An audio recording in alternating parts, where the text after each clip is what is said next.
સંસ્થા 34 વર્ષથી કામ કરે છે। જ્યારે બાબરી ધ્વંસ થઈ ત્યારે આરએસએસ ઉપર પ્રતિબંધ આવ્યો ત્યારે અમે શ્રી રામ સેવા સમિતિ નામની એક સંસ્થા ઊભી કરી જેથી કરીને હિન્દુત્વનું કામ કરી શકીએ। સાથે સાથે એક અહીંયા દિલડી એકાદશીનો એક વરઘોડો નીકળતો હતો, એ વરઘોડામાં અમે શરૂઆત કરી, એક ભવ્ય વરઘોડો કાઢ્યો। પછી ધીમે ધીમે આપણું હિન્દુ સ્મશાન ભૂમિ છે એ સ્મશાન ભૂમિમાં એકદમ બંજર હતી, જેની અંદર કોઈ વ્યક્તિ જતો રહેતો 2 દિવસ સુધી જડી ના શકે એટલો બધો બાવળિયા હતા। એ બાવળિયામાં બધા સાથે કાર્યકર્તાઓ રહી અને સાથે હાથે કાપ્યા। અમારી જોડે કોઈ પૈસા નહોતા, ગામના લોકોએ અમને સહકાર આપ્યો અને પછી ધીમે ધીમે અમે આપણે જલોદરા અહીંયાથી પગપાળા લોકો જાય છે અંબાજી ભાદરવી પૂનમે, ત્યાં અમે એક નાનો સરખો કેમ્પ કર્યો અને આજે 35 વર્ષથી એ કેમ્પ અત્યારના સ્થાયિક છે અને આશરે 1.25 લાખ લોકો ત્યાં પ્રસાદ લે છે અમારી સંસ્થામાં।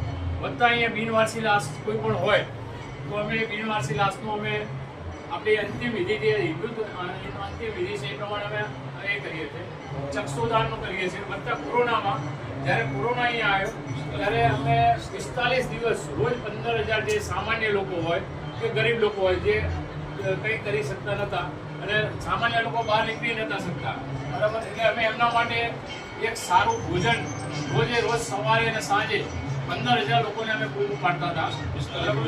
અને 45 દિવસ સુધી અમે 50 લાખનો ઓક્સિજન કોરોનામાં પૂરો પાડ્યો।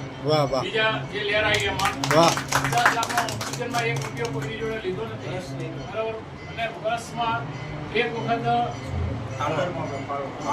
ફાળો અમે એક જ વાર ઉઘરાઈએ છીએ આખા રાધનપુરમાં, બરાબર। લોકો અમને સારી રીતે ફાળો એક છૂટા હાથે આપે છે, દાન આપે છે અમને। ગુજરાતનું ઘણા પાસે સ્મશાન ગૃહ છે ને એ પેકનું શાંતિધામ છે અહીંયા ગુજરાતમાં 2 કે 3 જે સ્મશાન ભૂમિ છે એમાંનું આ છે। દર રવિવારે અહીંયા લોકો પિકનિક બનાવવા આવે છે, નાના નાના બાળકો સ્કૂલો અહીંયા એમને અહીંયા પર્યટનમાં લાવે છે, આજુબાજુના ગામના લોકો અહીંયા શાંતિધામ સ્મશાન ભૂમિમાં અગ્નિદાહ દેવા માટે અહીંયા આવે છે, બરાબર। બધા અમારી જોડે અત્યારના સૌવાહિની છે, પછી 2 ગાયની એમ્બ્યુલન્સો છે અને અમારી એક સંસ્થા બીજી અમારી છે એ ગૌશાળા ચલાવે છે, આશરે 600 ગાયો છે અમારી સાથે, બરાબર।